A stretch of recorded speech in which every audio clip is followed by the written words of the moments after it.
Doctor Who The Rescue by Ian Marter. Read by Maureen O'Brien. Editor's note. Shortly after completing work on The Rescue, Ian Marter died. It was a great loss to his publishers and to the world of Doctor Who as a whole. Ian loved his work on Who, both as an actor and a writer of many of the novelizations of the TV shows. He especially enjoyed and appreciated the interest fans showed in his work.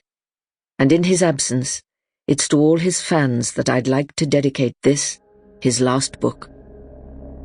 N.R. Prologue. The huge curved navigation console hummed, and its multicolored displays flashed their tireless sequences of vectors and coordinates, endlessly mottling with garish lights the pale faces which hung disembodied in the semi-darkness of the smooth metal. Someone sniggered. An elbow clad in glossy white plastic shot out and gouged invisible ribs. "Hear that, Oliphant? 69. Young trainee navigator Oliphant turned his head, wincing in the sudden flare of the Axion radar scanner.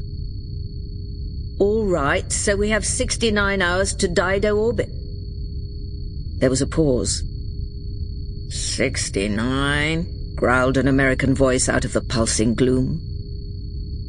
Oliphant turned back to the reddish ghostly cube of his three-dimensional crossword puzzle, shimmering at the focus of its portable hologram plate, and frowned in frustration. "Too many letters," he snapped defensively, touching a sequence of keys. There was a laugh from around the curve of the console behind him. Plastic-suited figures nodded and grinned at one another. Oliphant stared defiantly at the new letters appearing in the appropriate little boxes of the laser grid. "I've got it! The answer's stranded! It fits every angle!" "Does it, Oliphant? You lucky boy," drawled the rich, bass American voice. An older man with a shock of grey hair stood up and leaned over Oliphant's shoulder to study the puzzle. "Stranded. It is oddly appropriate," he said quietly. "How long have they been on that god-forsaken planet, anyhow?" demanded a gruff voice from the shadows. The tall, grey-haired man zipped up the top of his gleaming white tunic.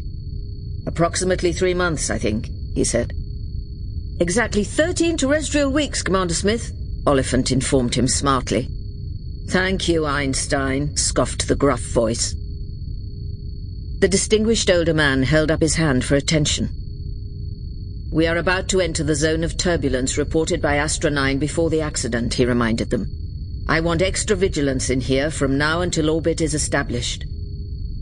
He turned to the big, sprawling American seated at the pilot position in the center of the crescent-shaped console. "Mr. Weinberger, keep a close watch on the systems, please. We do not want to find ourselves being thrown out of curvature at the last minute like those poor devils in Astra 9. The sandy-haired American nodded and gave a lazy half-salute. "Sure thing, Commander. You can leave it to me," he drawled, chewing energetically and grinning red and blue and yellow in the lights of the guidance display as it flashed up a new sequence of vectors in front of him. Smith glanced briefly around the navigation module and then strode to the wall and passed his hand across a sensor pad. A panel slid noiselessly aside. "Wake me at once if there is any problem," he ordered. He left the module and the panel slid shut behind him. Weinberger swung his padded seat around and punched unnecessarily at several keys on the navigation computer. "Hell, this has got to be the most boring assignment I've landed yet," he muttered, staring morosely at the maze of graphics that instantly appeared. He unzipped a pocket on his tunic and took out a fresh sachet of gum. "Seems one hell of a way to come just to salvage a couple of emigrants, even if one of them is a dame." Suddenly, trainee Oliphant leaned forward and frowned at a mass of numbers in one corner of a display. "Something is wrong here, Mr. Weinberger," he exclaimed, his scarcely broken voice cracking hoarsely. "You stick to your goddamn puzzles," snapped the pilot with a contemptuous sneer, chewing the fresh wad of gum with exaggerated contortions of his thick lips as he punched more keys.